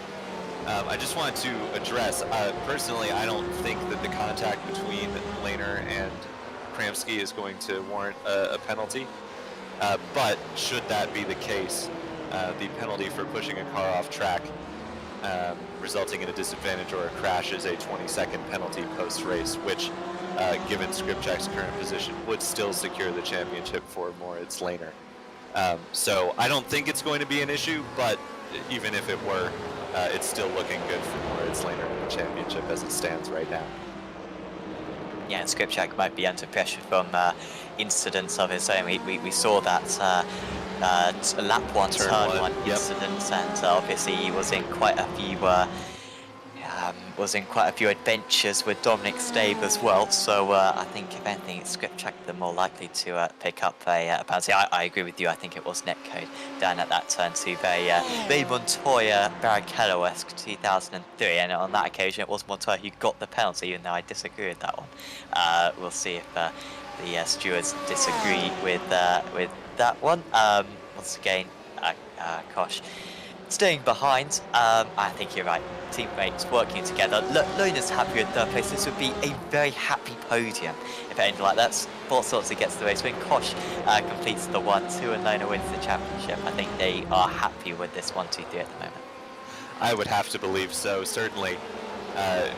Looks like Mirko Bortolotti on his way to being a reverse grid hero. We saw him win a couple of reverse grid races earlier in the season and looking for a 3rd, which I believe, if I'm not mistaken, would put him either with the most wins in the championship, as everybody is flashing their lights at poor Rene Kirchhoff, who is getting out of the way, but I think did so in a manner that alarmed Mirko Bortolotti and Kenton Cook, so he got a nice taste of flashing headlights in his mirror. I believe a 3rd win would put Mirko Bortolotti at the top as far as wins in the championship, though that could be on level with Dominic Stabe. Not sure if Stabe has 1 or 2. But regardless, it does appear that Bortolotti is headed with a strong chance of a race win, as he is about to start the 3rd to final lap, lap 24. And it does not seem like Kenton Cook is interested in challenging for that lead. He keeps getting that run. You mentioned a great toe down the front stretch, but backing it off before turn number 1. And as you mentioned, why would you at this point? It'll be a happy podium regardless. So I think Kenton just hanging in there. And as we mentioned, he's not in championship contention because he's missed a few rounds. Here is a battle on track for 10th. That is Kramsky working his way back forward after his spin in turn number 1. He moves ahead of Hen there for 10th place. Dominic Blazier also in with a chance here of picking up a top 10 if he can get past Hen and onto the back of Kramsky. He swings wide here. This section is really, really tricky. We saw Bortolotti make the pass, or attempt to make the pass stick, but it's very difficult to do. And Blazier instead sitting in behind Hen. Yeah, might go for a bold move here down the inside. Nice work from Blazier. He had an issue early on, didn't he? At turn 1, had a spin. So he's done well to get back up into 11th place. Only 14 seconds off the lead. The field are quite close together, considering the amounts of time that has elapsed in this race. But yeah, Blazier up into 11th. Stabe is onto the back of Steinbratsen and Green now. That's the battle for 5th place. And here comes Stabe, trying to get as much of a draft from the Porsche ahead as possible. But he's going to have to play second best. He's got the outside line, didn't leave a whole lot of space there, did Stabe? Remember, made contact with Skripczak early on at that corner. But good driving there from Steinbratsen to muscle his way round. Has the inside, but can't carry as much speed, and now it turns into the upper hand for Stabe because that right-hander is barely a corner, and it turns into the inside for the left-hander. Once again, Steinbratsen trying his best to carry the speed around the outside, but wasn't enough, and Stabe up into 6th place. He's got Green just ahead. They've got Zila behind. Zila won't be putting any pressure on them. He's a bit slower than these drivers. Of course, struggling with straight line speed is Marco Zila, the Austrian, out there. But 5th place for Stabe would be a good effort considering the tribulations that he's endured. Lone a bit closer to Kosh this time. It's 3.5 tenths. Still think Kosh has got the slipstream though from Bortolotti, so kind of fends off any attack as we move on to the final lap of the season. It's been, and what a season it's been as they head into turn 1 for the last time. Here is Zeiler and Langeveld going at it. It's been impressive by Marco. A lot of the times you see the pole sitters in these reverse grid races struggle and fall back, but he's done well to hang on to a top 10 position here, currently sitting in 9th place as he starts his final lap.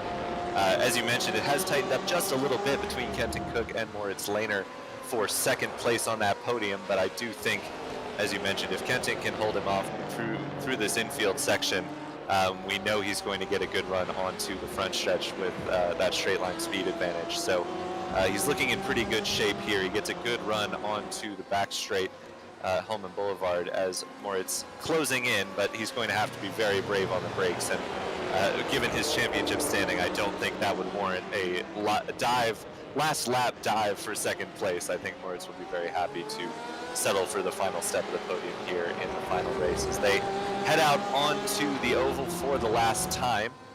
Mirko comfortably ahead of his teammate Kenton Cook here, and Moritz sitting in 3rd place. It looks like this is going to be your podium, but we'll wait to call it until they cross the line.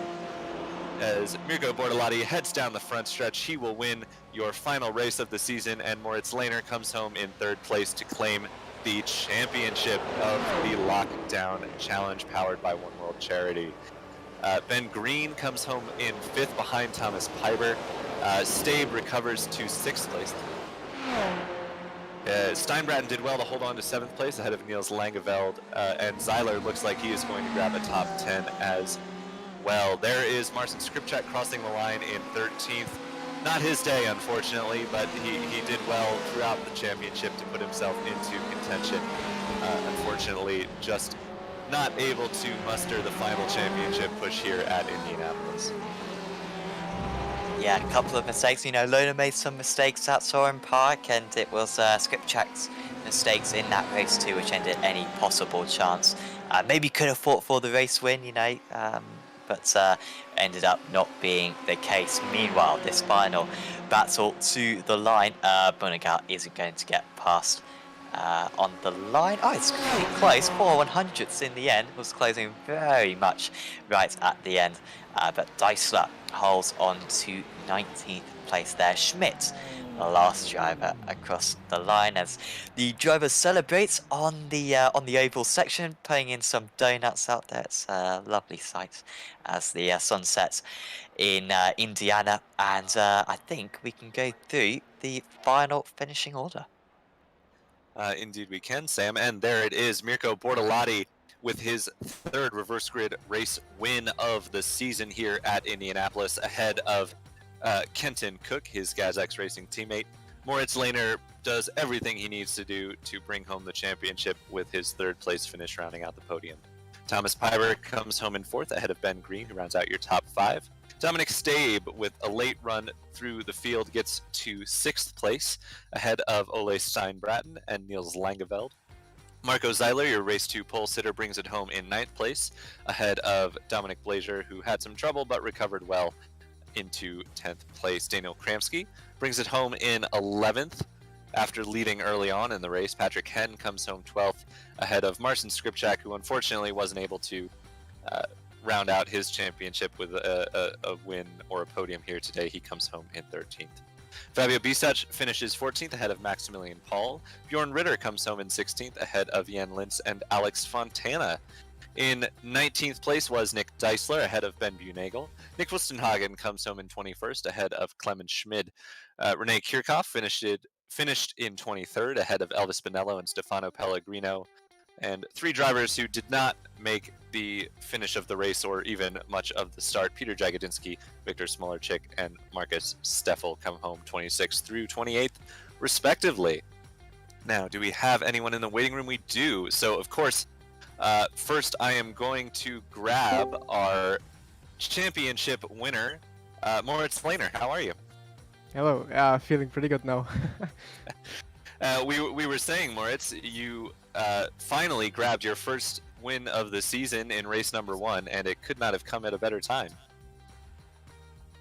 Yeah, I guess so. Practice was a little bit better than for all the previous races, so because it is for the championship, I put in a little bit more practice for this one, and it worked out pretty well. The setup was good, and with Dominic we had pretty good teamwork going on, especially for the start of the race. And yeah, I was able to save a little bit of fuel behind him, and it worked out for the win in the last race, or in the last normal race, I would say so. And yeah, pretty happy with it. Yeah, certainly it was a solid effort and a good team effort between you and Dominic to bring home that one too. Certainly in race number 2, what was the balance like between cautious and knowing that you needed to move forward as well to secure the championship ahead of Marcin? Yeah, I calculated the point differences between after the first race, so it was only 5 points. So Marcin was only allowed to be like 4 spots ahead of me, otherwise he would have won, because I think he had 2 race wins and I only had 1. So it was a lot of pressure, because I knew that the second race has a lot of crashes, and you have to be very, very lucky to not be involved in anything. But fortunately this time around there wasn't that much carnage like in the previous round. But I was also really, really cautious. Like every lap, I think the first 5 laps I was like half throttling through the first laps because everything in front was so slow and everything bunched up. But yeah, it worked out. I didn't had any contact until the pit stop, and was able to gain spots while Marcin had a little bit of trouble, I think. Yeah, after certainly we saw you having kind of anything that could go wrong did go wrong at Oran Park. I imagine it must have been a nice consolation to have a couple of races here that were very clean and really no issues on your end here today. Yeah, I really don't know what happened at Oran Park. There was like brain off, I guess, but this time with more preparation, as I said, and maybe with a little bit more focused into the race, it worked out quite well. Yeah. Well, fantastic. Moritz, do you have anyone you'd like to give a shout out to before we let you go here? Yeah, big shout out to Dom. It was a pleasure to work with him throughout the series. And one final last shout out to Williams eSports, who had me for the past 2 years, and this was actually my very last race now for them. So big shout out to them. Absolutely fantastic. Congratulations once again to your race 1 winner, your race 2 podium finisher, and your lockdown challenge champion, Moritz Lehner. Thank you so much. Thanks. And Sam, I am going to leave you with our race 2 winner, Mirko Bortolotti. Yes, Mirko is in the commentary box with us now. Congratulations, Mirko, with that race win and also 4th place in race 1. Would you say that was your best meeting of the season? Well, thanks for first of all. It's been definitely a good meeting. Yeah, looking at the 2 results, I would say probably the best one. But still, it's been a cool season, and I really enjoyed being part of it again. And yeah, it's good to come away with the last win, let's say. Absolutely. It was a pretty dramatic race 2. Who would you say was your main rival in that one? I mean, were you concerned about keeping Moritz behind you? Were you concerned about keeping your teammate behind you? Or were you constantly looking ahead at those drivers who benefit from the reverse grid? Kind of who were you aiming for in that race 2? I think after the first couple of laps where we all survived without damage and everything, we saw that the gap to the leaders was not great. It was not huge, so we were just we knew the pace was there. We just tried to get through the traffic. Let's say try to gain positions safely. In the middle part of the first stint, Niels Langeveld was definitely the toughest driver to get past. He was defending really hard, really aggressively, and the chance to destroy the race there was quite big, not only for me but also for my teammates. So we agreed that we needed to find a way past him safely, and then from there it would have been there would have been a chance to take the win. And in the end, Kenton was really fast on the straight line. I was a bit faster than him in the last sector on the driven part. And I think that the BMW was really strong. And also his setup was made for the straight line speed. But I managed to have a gap big enough to keep the lead over the line, and so it's great. And we took a really great result for the team once again. So I think yeah, it was a really challenging race. I think that the way the championship was set up with the top 25 reverse grid in race 2 is quite intense, quite yeah, difficult, because yeah, it's so easy to destroy the race quite soon in the traffic. And yeah, you need the pace for race 1 definitely, but you also need to be clever and out of trouble in race 2. Looking back at the season, is there a highlights for you, kind of a best moment from the championship? Well, generally the fact that we are doing this with together with One World Charity is it's really good fun. Definitely, there's a lot of real life drivers in the championship that don't have so much time to practice for those races. In my case, for example, I just came home from Dubai 2 days ago and wasn't on the sim for like 2 weeks, and just had to jump on and work together with the boys and have some fun and trying to find a setup for the race.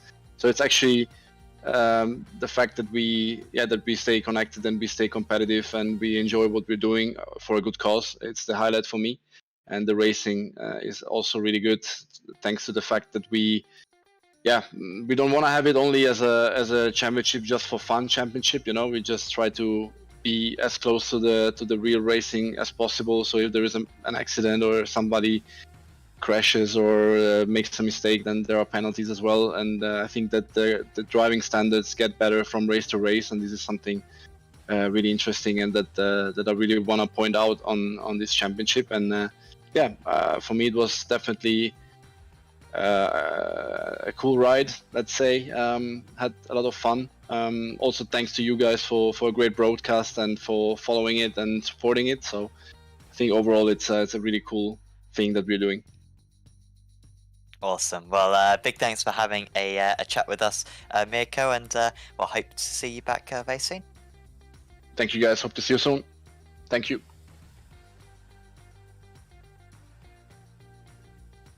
Mirko Fa- Bortolozzi there, finishing 4th in race 1 and 1st in race 2.